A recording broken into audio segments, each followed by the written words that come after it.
वन्दे बोधमयं नित्यं गुरुर्शङ्कररूपिणं यमाश्रुतैवक्रोऽपि चन्द्रो सर्वत्र वन्दते। एकं नित्यं विमलयचलं सर्वादिसाक्षिभूतं भावातीतं त्रिगुणरहितं सद्गुरु त्वां नमामि। अखण्डमण्डलाकारं व्याप्तं येन चराचरं तत्पदं दर्शितं येन तस्मै श्रीगुरुवे नमः। नमो नारायण। कैसे मित्र हैं आप सब लोग? आज जिस विषय पर मैं आपसे चर्चा करना आया हूं वो जीवन का आधारभूत विषय है मेरा। और मैंने अपने जीवन में जो कुछ भी पाया है, जो कुछ भी अनुभव में आया है, इसमें इस विषय का बहुत बड़ा हाथ रहा है। और विषय है शिव सर्वोदय, स्वर विज्ञान। शिव सर्वोदय के बारे में आपसे चर्चा करूं, इस विषय पर आपको कुछ बताऊं, उससे पहले मैं आपको थोड़ा सा अपने बारे में बताना चाहता हूं कि मैंने कैसे इस विषय को जाना। बहुत समय हो गया, ये वो समय जब मैं अपनी धर्म यात्रा पर भ्रमण कर रहा था, अपनी साधना में यात्रा में था। लगभग इस विषय को मेरे हिसाब से 40 से 42 साल पहले की बात है ये।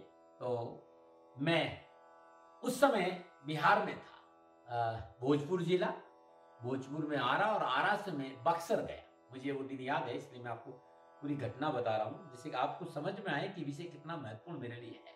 बक्सर के जंगलों में मेरी भेंट एक अद्भुत संत से हुई। नागा साधु थे, मेरे से उम्र में बहुत ज्यादा थे।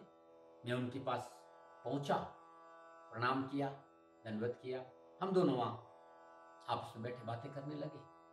बात करते करते करते करते मुझे जानकारी मिली कि स्वामी जी को ज्योतिष का पूरा ज्ञान है। ऐसा मुझे अनुभव। महाराज जी से मैंने निवेदन किया कि महाराज जी, मैं एक कार्य के लिए निकला हूं, क्या वो पूरा होगा कि नहीं। बक्सर के बाद मुझे राजगिरी जाना था और मेरा एक ऐसा काम था जिसे मैं जानता था और मुझे लगता था कि कार्य कैसे पूरा होगा, क्योंकि संभव लग नहीं रहा था। बड़ी परेशानियां थी मेरे उस कार्य को पूरा होने में। तो मैंने महाराज जी से सवाल किया कि महाराज जी, क्या मेरा ये कार्य पूरा होगा कि नहीं होगा। महाराज जी मुस्कुराए मेरी तरफ, और उनकी मुस्कुराहट में ये था कि तुम फकीर आदमी हो, साधना के लिए निकले हो, अब संसार का ऐसा कौन सा काम है तुम्हारा जो पूरा नहीं होगा। मैंने महाराज जी की तरफ हाथ जोड़ के विनय किया कि नहीं, मैं आपसे जानना चाहता हूं कि मेरा कार्य पूरा होगा कि नहीं होगा। तो उन्होंने मेरे से सवाल किया, क्या आपकी जन्म तारीख है, क्या आपका जन्म समय है, आपको अपना जन्म समय, जन्म तारीख और जन्म स्थान याद है। मैंने कहा महाराज जी, जो मेरे दिमाग में है उसमें थोड़ा सा भ्रम है, क्योंकि मेरे पास 2 तारीख है और मैं निश्चित नहीं इसमें सही कौन सी है। तब उन्होंने मुझसे सवाल किया और उन्होंने मुझसे कहा कि तुम कोई एक सवाल पूछो। मैंने कहा महाराज जी, जब मैंने कहा तब भी सवाल वही था और अभी भी सवाल एक ही है मेरा कि जिस कार्य में मैं निकला हूं, क्या वो मेरा सफल होगा कि नहीं। जब मैं ये सवाल किया और उन्होंने मुझसे बताया, और जब मैंने कहा कि मेरे पास जन्म तारीख, जन्म समय वगैरह निश्चित नहीं है, तब उन्होंने अपनी हाथ की दोनों अंगुलियां अपने नाक के छेद के पास लेके आए और उन्होंने अपने नाक के छेदों से हवा फेंकी। बड़ा आश्चर्यचकित हुआ कि मेरे सवाल का इससे क्या संबंध है, वो नाक के पास क्यों उंगली लेके आए। उन्होंने नाक से हवा फेंकी और थोड़ी देर बाद मेरे से उन्होंने सवाल किया कि जरा आप एक बार देखो, आपके दोनों नाकों के छेद से, जो नासापुट है, इन दोनों नाकों में छेद से किस नाक में से हवा तेज चल रही है। मैंने अपनी अंगुलियां रखी, अपनी हथेली रखी और मैंने देखा। मैंने कहा महाराज जी, मेरा दाहिना स्वर, राइट जो है, ये जो राइट है, ये वाला जो नाक का छेद है राइट वाला, इसमें से हवा तेज आ रही। और स्वामी जी ने बिना एक क्षण गंवाए कहा कि आपका काम पूरा होगा। आश्चर्य से मैं उनका चेहरा देखता रह गया। उन्होंने एक पल भी नहीं लगाया और उन्होंने कहा आपका काम पूरा होगा। ज्यादा मैंने कोई बात करी नहीं। मैं बक्सर से सासाराम की तरफ निकला, पैदल यात्रा कर रहा था। साधना में जिंदगी थी, बड़ा मस्त भजन भक्ति करते हुए मैं सासाराम की तरफ निकल पड़ा। सासाराम पहुंचकर मुझे 2 दिन वहां रुकना था। मैंने 2 दिन वहां रुका। दूसरे दिन शाम को लगभग 8:15 या 9 बजे के आसपास जिस कार्य के लिए मैं पिछले 10-12 सालों से लगा हुआ था, वो कार्य मेरा पूर्ण होता हुआ नजर आया। मैं बड़ा आश्चर्य किया। और रात्रि 10 बजे के आसपास वो व्यक्ति मुझसे मिला जिस कार्य में मैं लगा हुआ था, उस कार्य को पूरा करने, और मेरा कार्य पूरा हो गया। मैं सासाराम से, मुझे राजगिरी जाना, मैं वापस मुड़ा और मैं वापस बक्सर महाराज जी के पास आया।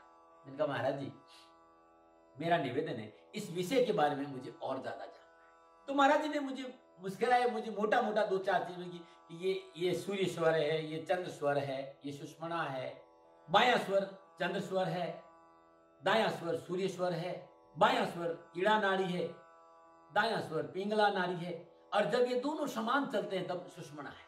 मोटी मोटी बहुत सी बातें उन्होंने मुझे बताई, और मैं उस पर उनके पास 5-7 दिन रुका और मैं इस पर थोड़ा सा अभ्यास करने लगा। बातों बातों में एक दिन मैंने सवाल कर दिया, महाराज एक बात समझ में नहीं आई, आपने ये कैसे जाना कि मेरा काम होगा? बोले बड़ा साधारण सा है, कोई इसमें ज्यादा नहीं। मैंने भी इस पर थोड़ा दिन अभ्यास किया तो पता चला कि जिससे सवाल किया जा रहा, जिसको जवाब देना है, यदि उसका सूर्य स्वर चल रहा हो, काम होगा, और जो सवाल कर रहा है उसका भी सूर्य स्वर चल रहा है, तो 100% कार्य पूरा होगा। सवाल जिसे पूछा जा रहा उसका चंद्र स्वर चल रहा है तो काम नहीं, मतलब राइट स्वर ओके, लेफ्ट स्वर नो। ये मतलब उन्होंने मोटा मोटा मुझे सूत्र बताया। मैंने कहा मुझे और ज्यादा जानकारी चाहिए। उन्होंने कहा कि इस पे ज्यादा जानकारी मेरे पास ज्यादा है नहीं। उन्होंने 2 किताब मुझे दी, शिव सरोदे की, और पुरानी किताब थी, करीब 395 के लगभग उसमें सूत्र थे, 395 सूत्र थे। अब उस पुस्तक से मैंने चीजों को धीरे धीरे धीरे करना शुरू किया।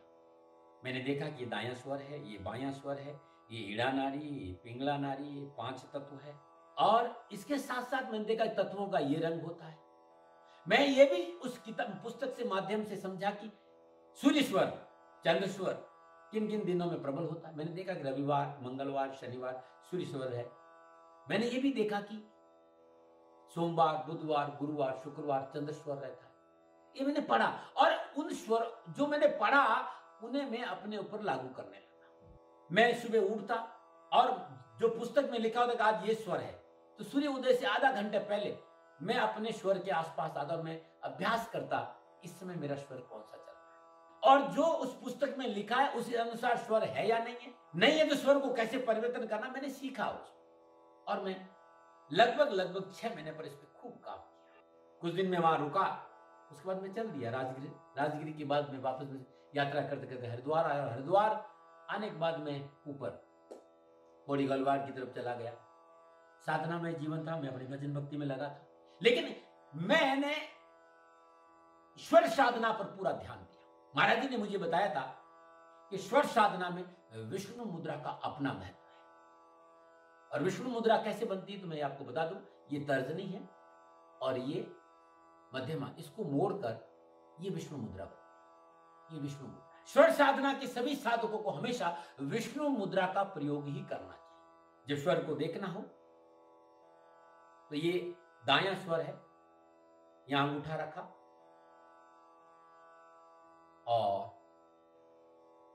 जो बायां स्वर है उसमें से श्वास ली और छोड़ी, और जब दाएं स्वर को चेक करना हो तो अनामिका उंगली से बाएं नाक के क्षेत्र पर उंगली को रखा और दाएं स्वर को चेक किया। तो ये विष्णु मुद्रा थी। मैंने इसका अभ्यास किया, मैंने स्वरों पर काम करना शुरू किया, और मेरा विश्वास मानिए मैं लगभग 100-125 लोगों पर मात्र एक काम किया कि काम होगा कि नहीं होगा, इस पर मैंने रिसर्च किया, और मुझे परिणाम 100% से मुझे स्वर साधना पर पूरा विश्वास हो गया। और इस स्वर साधना के माध्यम से धीरे धीरे मेरा ध्यान मेरी श्वासों पर रहने लगा। उन्होंने मुझे 2 किताब दी थी, और यदि मैं गलत नहीं हूं तो वो योग की किताब थी। पहली किताब थी शिव सरोदे, और दूसरी योग की किताब थी, और उस योग की किताब में भी योग स्वरों के आधार पर थी। पुस्तक से मैंने साधना करते करते मैंने पाया पूर्ण तत्वों की जानकारी मुझे होने लगी। ये पृथ्वी तत्व है, ये जल तत्व है, ये आकाश तत्व। जब मैं आंख बंद करता था तो मुझे पता चलता था कि पृथ्वी तत्व है, पृथ्वी तत्व का रंग क्या है, वो मुझे नजर आने लगा साधना के माध्यम से, क्योंकि मैं ज्यादा से ज्यादा अपनी श्वासों के आसपास रहने लगा। तत्वात्मक ज्ञान मेरे जीवन में उतर गया। मैं दिन पे आधारित स्वर को देखने लगा, मैं तिथियों के आधार पर स्वर को देखने लगा। धीरे धीरे मैंने इस साधना को बढ़ाया। गुरु महाराज जी का ज्ञान मेरे पास था, गुरु महाराज जी ने मुझे ज्ञान क्या तो जो साधना गुरु महाराज ने क्रिया योग मुझे सिखाई थी, स्वर जो पहली मेरी साधना का रहस्य था, जो साधना करने का तरीका था, उसमें गुणात्मक परिवर्तन आया। मेरी साधना बड़ी सहजता से प्रबल होने लगी। मेरा बैठने का अभ्यास बढ़ने लगा। पहले मैं 1 घंटा बैठता, फिर मैं 2 घंटा बैठ, और विश्वास करिएगा मैं 4-4 घंटा साधना करने लगा स्वरों के हिसाब से। कब मुझे चंद्र स्वर चलाना है, कब मुझे सूर्य स्वर चलाना, कब मुझे सुषुम्ना में रहना है, और मैं अभ्यास करने लगा पूरा। और ये अद्भुत ज्ञान मेरे भीतर में बसने लगा। लगभग अब 42-44 साल हो गए हैं इस साधना में मुझे गुरु महाराज जी की दया से रहते रहते। आप सभी लोगों के निवेदन पर, आप सभी लोगों के कहने पर मेरे मन में आया कि अब जाने की यात्रा भी तो करनी है, तो ये ज्ञान आप लोगों तक पहुंचे, मैं आप लोगों के सामने आया। ये अद्भुत ज्ञान है और सांसारिक जीवन में इस ज्ञान का बड़ा महत्व है। देखिए, परमात्मा ने हमें पंचभौतिक चोला दिया है और परमात्मा अद्भुत कार्य करे। परमात्मा अद्भुत कार्य करे। जब आप धीरे धीरे धीरे धीरे इस ज्ञान में उतरेंगे तो आपको पता चलेगा कि कितना अद्भुत ज्ञान है, जो सांसारिक जीवन के लिए कितना उपयोगी है। हमारे पास जो ये दायां और बायां मस्तिष्क है, इन बाएं मस्तिष्क का अलग काम है और दायां मस्तिष्क का अलग काम है।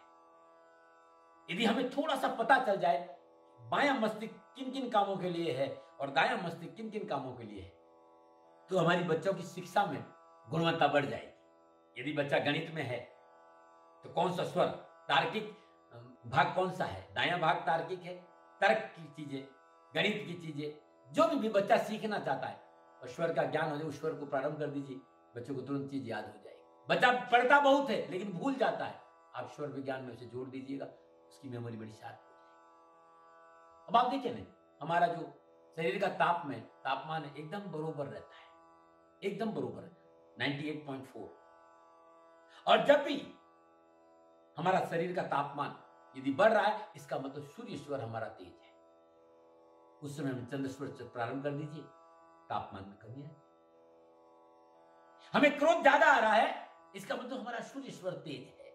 हमें चंद्र स्वर को बढ़ा दीजिए, हमारा क्रोध शांत हो जाए। हमें थोड़ा सा चंद्र स्वर और सूर्य स्वर का ज्ञान हो जाए तो जीवन की बहुत सी समस्याओं का समाधान मिल जाएगा।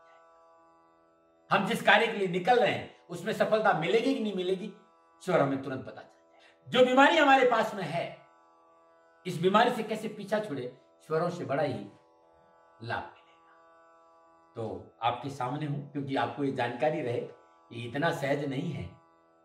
मैंने अपने जीवन दिया है इसमें।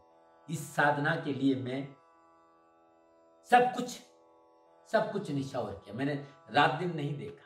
तो आप सभी लोग यदि वास्तव में जानना चाहते हैं कि शिव सर्वोदय क्या है, भगवान शिव ने मां पार्वती को यह संदेश दिया। मां पार्वती ने सवाल किया और भगवान शिव ने कहा कि यह सूत्र है, 395 सूत्र है, इसमें से कुछ सूत्र भी आपको पता चल जाए तो मेरा विश्वास करिएगा आपका जीवन बदल जाएगा। हमारे पास 12 कीबोर्ड है, 12 स्विच है कीबोर्ड में। तो ये 5, 5, 10 और 2 ये स्वर। यदि कुछ मुद्राओं का ज्ञान हो जाए और स्वर का ज्ञान हो जाए तो सांसारिक जीवन बड़ा ही सहज हो। बहुत से लोगों को बड़ी तकलीफ होती है बाएं और दाएं में, राइट और लेफ्ट तो याद रहता है, लेकिन बाएं दाएं कुछ नहीं करिए। साधारण सा आप ऐसे ये इस तरह कर लीजिए, तर्जनी और अंगूठों को मिला दीजिए। अब आप यहां ध्यान से देखिएगा, ये बी बना यानी बायां और ये डी बना यानी दायां। तो ये दायां स्वर है और ये बायां स्वर है। ये दायां स्वर का मतलब सूर्य स्वर और बायां स्वर का मतलब चंद्र स्वर।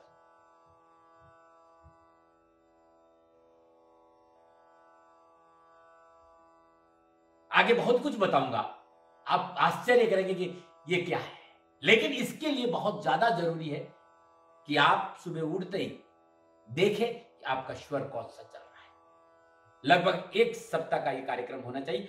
सुबह उठते ही 5 बजे, सूर्य उदय से पहले उठ। स्वर साधक के साथ 3 चीजें बड़ी महत्वपूर्ण। एक, समय का पाबंद। दूसरा, वो साधक सूर्य उदय से पहले उठे। और तीसरा, अपने गुरु महाराज जी के प्रति समर्पण। ये गुरुगम्भीर मार्ग है।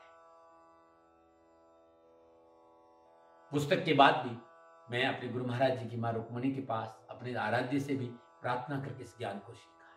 ये गुरुगम्भीर मार्ग है। लेकिन जब आप साधना करेंगे ना, तो स्वर अपने आप में आपका गुरु बन जाएगा। आप मेरा विश्वास करिए, ये अद्भुत ज्ञान है जो मैं आप तक लाना चाहता हूं। मोटी मोटी बातें याद रखिए। ये 2 अंगुलियां जो आप देख रहे हैं, ये 2 अंगुली, इनको मोड़ दीजिए और ये 2 अंगुल, 3 अंगुलियां, यानी अनामिका, कनिष्ठा और अंगूठा, या यूं कहते हैं जल तत्व, पृथ्वी तत्व और आकाश तत्व, ये 3 तत्व, या आप इसको छोड़, इसको निकाल दीजिए। आप अंगूठा, अनामिका और तर्जनी, इन तीनों को जब भी आप दाएं स्वर को प्रयोग में ले, दाएं स्वर की जांच करें तो अंगूठे से करें, और बाएं स्वर की जांच करें तो अनामिका अंगुली से करें, और बड़े आराम से। अब एक बहुत बड़ी बात भी है, मैंने जीवन में कभी किसी का क्रिटिसिज्म नहीं किया, ये मुझे नहीं आता, मैं सबको प्रणाम करता हूं, लेकिन योग पे इस समय जितना काम हो रहा है वो अद्भुत है। लेकिन समझना पड़ेगा, क्योंकि वो जो दूसरी किताब थी वो योग पे थी, और योग संपूर्ण रूप से शिव सरोद पर आधारित था। मैं सबको सुनता हूं, सबको प्रणाम करता हूं, बहुत जबरदस्त क्रांति योग में लाई गई है, लेकिन यदि शिव सरोदय का ज्ञान हो जाए तो योग में 4 चांद लग जाए। जैसे हम अनुलोम विलोम करते हैं, आज तक किसी ने यह नहीं कहा कि अनुलोम विलोम का प्रारंभ तब करना चाहिए जो स्वर चल रहा है, उसी स्वर से अनुलोम विलोम प्रारंभ करना है। जो स्वर बंद है उसे प्रारंभ नहीं करना चाहिए। इस पे कम चर्चा हो। हम कोई आसन कर रहे हैं, किस स्वर में इस आसन को करना चाहिए और किस स्वर में छोड़ना चाहिए, इसका थोड़ा सा ज्ञान हो जाए तो यह विषय बड़ा ही मानव समाज के लिए बड़ा कल्याणकारी रहेगा। भगवान शिव का यह अद्भुत ज्ञान, महाकाल का अद्भुत ज्ञान, आदि शक्ति का यह अद्भुत ज्ञान आपके सामने लेके आ रहा हूं शिव सरोदय के माध्यम से। शिव सरोदय, भगवान शिव का ज्ञान, शिव सूत्र 395 सूत्रों पर बात करूंगा, और गुरु महाराज जी की दया से आपको कुछ देना चाहता हूं जो प्रसाद गुरु महाराज ने मुझे दिया। पुनः मैं आपको एक बात याद दिलाऊं, मानव हूं, मानवेतर गुण है, मैंने कभी भी चैलेंज नहीं किया। मैंने हमेशा सीखने का प्रयास किया। मैं खुद विद्यार्थी आज भी हूं, और आप लोगों से भी कह रहा हूं, विद्यार्थी के गुण होने चाहिए। तो बहुत जरूरी है, इस विषय पर काम करेंगे। बहुत जल्दी आपके सामने मेरा अगला वीडियो आएगा, इसके लिए इंतजार करिए। लेकिन पुनः याद दिलाना चाहता हूं, ये गुरु परंपरा का ज्ञान है। वीडियो देखकर नहीं सीख पाओगे, जब तक आप मेरे पास नहीं आओगे तब तक आप समझ नहीं पाओगे। तो इसको देखिए, समझिए। पहले तो खाली आप अपने स्वर को पकड़िए कि आपके किस नाक का श्वास तेज चल रही है, बस ये देखिए। दायां स्वर, बायां स्वर, बाएं स्वर को हम ईड़ा नाड़ी कहते हैं और दाएं स्वर को पिंगला नाड़ी कहते हैं। बाएं स्वर को हम चंद्र स्वर कहते हैं और दाएं को हम सूर्य स्वर कहते हैं। जब ये दोनों एकदम बरोबर अवस्था में चले तब सुषुम्ना कहते हैं। 5 तत्व, 72,000 नाड़ी में 10 नाड़ियां प्रमुख है। कौन कौन सी नाड़ियां, वो सब मैं आपको बताऊं। तत्व कौन से, रंग कैसा है, किस स्थिति में कौन सा स्वर चल रहा है, बहुत सी जानकारियां मुझे आप लोगों को देनी, जिससे कि आपका जीवन सुखमय रहो, कल्याणमय रहो। पुनः गुरु महाराज की श्री चरणों में प्रणाम करते हुए, महादेव की श्री चरणों में प्रणाम करते हुए इस कार्य को प्रारंभ किया। और महादेव हमारी और आपकी दोनों की रक्षा करे, ये ज्ञान प्रस्फुटित और पल्लवित हो, श्री चरणों में प्रार्थना। ओम नमो नारायण, ओम नमो नारायण। राजस्थान का हर व्यक्ति जानता है दाती महाराज गायों से बहुत प्यार करते हैं, बेटियों से बहुत प्यार करते हैं। हजारों सैकड़ों बेटियों के लिए, जीवन के लिए मैंने अपना संपूर्ण जीवन दिया है, और ये मेरा शौक था, मेरी राष्ट्र की धरोहर थी, और ये करना मेरा कर्तव्य और कर्म था। मैं आपको किसी वजह से नहीं सुना रहा हूं, बस खाली बता रहा हूं कि ये मेरा जीवन का लक्ष्य रहा है। मनुष्य हूं और मानव होने के नाते मेरा कर्तव्य है कि मैं अपनी राष्ट्र की सेवा करूं। मैं इस राष्ट्र का नागरिक हूं। 30 सालों से मैं बेटी बचाओ और गौ सेवा में अपना जीवन इस राष्ट्र के साथ लगाया है। वर्तमान परिस्थितियां आर्थिक दृष्टिकोण से मेरी अनुकूल नहीं है। धन नहीं मांग रहा हूं कि मुझे आप पैसे दीजिए, नहीं, पहले भी कभी नहीं मांगा और अब भी मैं नहीं कह रहा हूं, और ये मेरा अहंकार नहीं है, क्योंकि धन को लेकर मैं राष्ट्र के सामने कभी नहीं आया था। हमेशा मैंने ये कहा कि साहब सेवा करिए, आप, मैं भी सेवा करता हूं, आप भी सेवा करिए, धन नहीं चाहिए। लेकिन वर्तमान में जो आर्थिक परिस्थिति है वो मेरे को ये कहने के लिए मजबूर कर रही है कि सन्निधान गौशाला की गायें दुखी नहीं रहे, इसके लिए मुझे आपका सहयोग चाहिए। और सहयोग के लिए मैं स्वयं आपके साथ खड़ा हूं, आपकी समस्याओं के समाधान के लिए। भाई, आप अपनी जन्म कुंडली का अवलोकन कराना चाहते हैं, आप अपनी जन्म कुंडली बनाना चाहते हैं, आपको बहुत सी चीजों की जानकारी चाहिए, तो मैं आपके साथ खड़ा रहूंगा, पूरे साल खड़ा रहूंगा, जब तक जीऊंगा तब तक खड़ा रहूंगा। नंबर आ रहा है, इन नंबरों पर संपर्क करिए, आप मेरे से बात करिए, लेकिन इसकी एवज में गायों के लिए चारे की व्यवस्था कर लीजिए।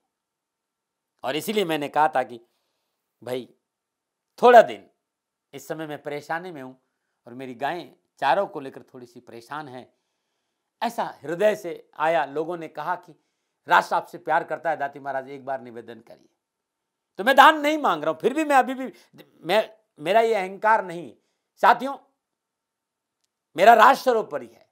मैं ये नहीं कह रहा हूं, मैं ये कह रहा हूं मैं परिश्रम करूंगा आपके लिए, और परिश्रम के एवज में गायों के लिए चारे की व्यवस्था करिए। शनि भगवान आपकी रक्षा करे और आपका जीवन सदा खुशियों से भरा रहेगा, ऐसा मेरा निवेदन। और वे लोग जो सक्षम है, सामर्थ्यवान है, और जिन्हें दाती महाराज के ज्योतिषीय समाधान की आवश्यकता नहीं, तो उनको मेरा प्रणाम। क्योंकि बहुत से लोगों को मैंने देखा है पिछले एक महीने में, लगभग 20 से 25-50 लोग ऐसे भी हैं जिन्होंने सन्निधान गौशाला में 2100 रुपया चारा कर दिया है। मैं उन सब के प्रति अपना आभार प्रकट करता हूं, और ये सहयोग मैं जीवन भर याद रखूंगा। मित्रों, समय ऐसा है कि मेरी परिस्थिति आर्थिक दृष्टिकोण से अनुकूल संकेत नहीं दे रही है, इसलिए मैंने राष्ट्र से कहा कि सन्निधान गौशाला में परेशानी नहीं चाहिए। सरकार सपोर्ट कर रही है, अपनी सीमाओं में रहते हुए जो सरकार करती है, लेकिन उससे पूरा नहीं पड़ता है, ये आप भी जानते हैं। शासन की अपनी एक सीमा है और अपनी मर्यादा है, और शासन के पास और बहुत से काम है। लेकिन फिर भी मैं आप सभी का धन्यवाद देते हुए हृदय से पुनः एक बार निवेदन करना चाहता हूं कि आपको लगता है कि दाती महाराज के साथ सन्निधान गौशाला में खड़ा रहना है, नंबर है, जरूर सहयोग करें। मेरा कोई दबाव नहीं है, प्रार्थना थी। ओम नमो नारायण, ओम नमो।